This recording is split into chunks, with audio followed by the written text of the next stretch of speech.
Simba! Simba! Mheshimiwa Mwenyekiti, nimepewa dakika 10 za kuja kuwasalimia na kuwatia joto katika shughuli yenu hii muhimu, na sina dhamira ya kuongea zaidi ya hapo, ili niwaache muendelee na jukumu hili muhimu ambalo mmepanga kulifanya leo. Kwanza nianze kwa kumshukuru Mwenyezi Mungu kwa kuturuzuku uhai uliotuwezesha kukutana hapa asubuhi hii nzuri ya leo. Lakini niwape nyinyi salamu za pongezi kwa hatua kubwa mliofikia ya kuendelea na mkutano huu wa klabu hii kongwe ambao unakuja kuamua kuhusiana na mustakabali wa klabu hii, lakini ambayo inamaanisha mustakabali wa mpira wa Tanzania. Hongereni sana. Mheshimiwa Mwenyekiti na wajumbe wa mkutano mkuu, kwa siku za karibuni kumekuwa na mijadala mingi, na hasa kuhusiana na mabadiliko ya mfumo wa uendeshaji wa klabu hii, hususan katika eneo la marekebisho ya katiba.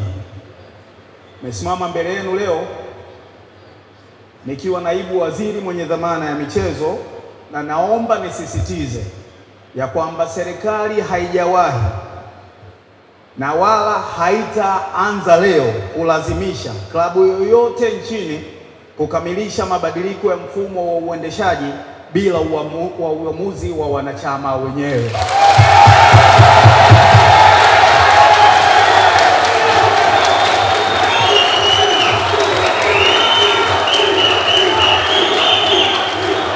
Simba!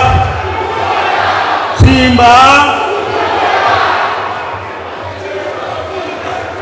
Mchakato huu ni wenu, ni uamuzi wa wanachama, na kama wanachama mtakubaliana kuendelea kutathmini upya au kubadili mwelekeo, basi huo utakuwa ni uamuzi ambao serikali itauheshimu. Jukumu la serikali katika jambo hili ni kuhakikisha kwamba mchakato wote mnaoamua kuutekeleza unazingatia matakwa ya sheria za nchi na kanuni zinazosimamia mchezo huu pendwa hapa nchini. Mheshimiwa Mwenyekiti na wajumbe, serikali ina jukumu la kuhakikisha kuwa katiba mtakayopitisha, moja, inalinda maslahi ya wanachama kama wamiliki halali wa klabu; mbili, inaheshimu na kulinda maslahi ya wawekezaji waliopo na watakaokuja; tatu, inakidhi matakwa ya sheria, kanuni na taratibu zote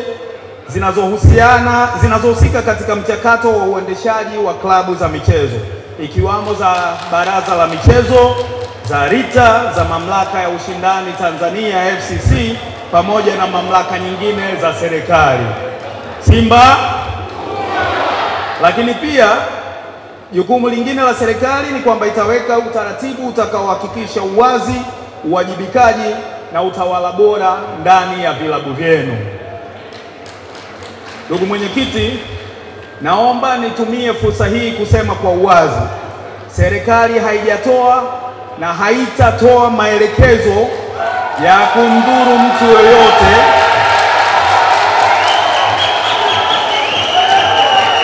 wala kuwaelekeza wanachama jinsi ya kuamua kwenye kufanya marekebisho ya uendeshaji wa klabu yenu.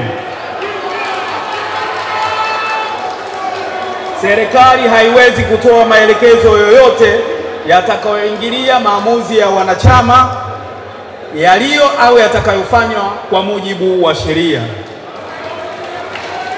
Lengo la serikali ni kuhakikisha mjadala wa maamuzi ya leo hayapotezi mwelekeo kutokana na hisia, bali yanaongozwa na busara, sheria, maslahi mapana ya klabu na mustakabala wa maendeleo ya michezo nchini.